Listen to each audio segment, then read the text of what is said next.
Good morning guys. Araw ng linggo ngayon guys. Andito ako sa alaga ng pamangkin ko mga broiler guys. Ito. Itlog kinukuha namin dito araw-araw guys. Ayun, may mga itlog na naman sa loob guys. Oh, mamaya ako na kunin guys. Linisin ko muna yung ilalim ng kulungan nila guys. Ito.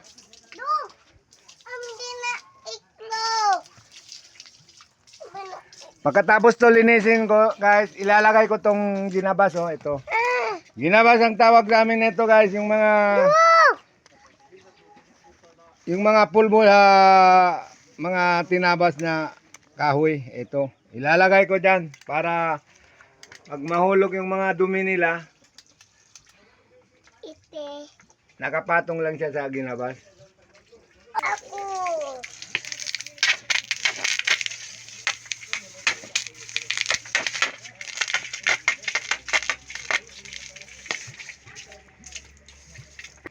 Hababi. Lagyan natin tong ginabas guys, ito.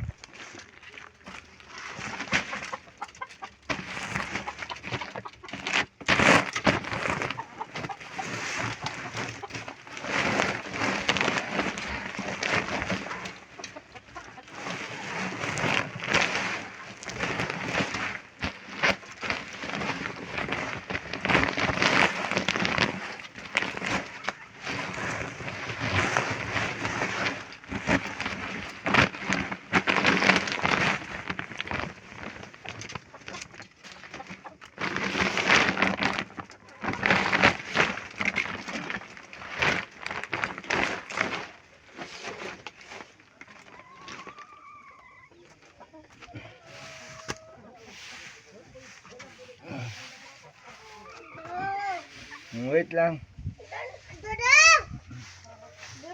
Dapat doon. Oo, napa. Yan guys, para dito lang mahulog yung dumi nila, madaling kunin. Pagkatapos guys, pag nakuhaan to, ibinibilat namin sa araw. Ginagawa namin fertilizer guys.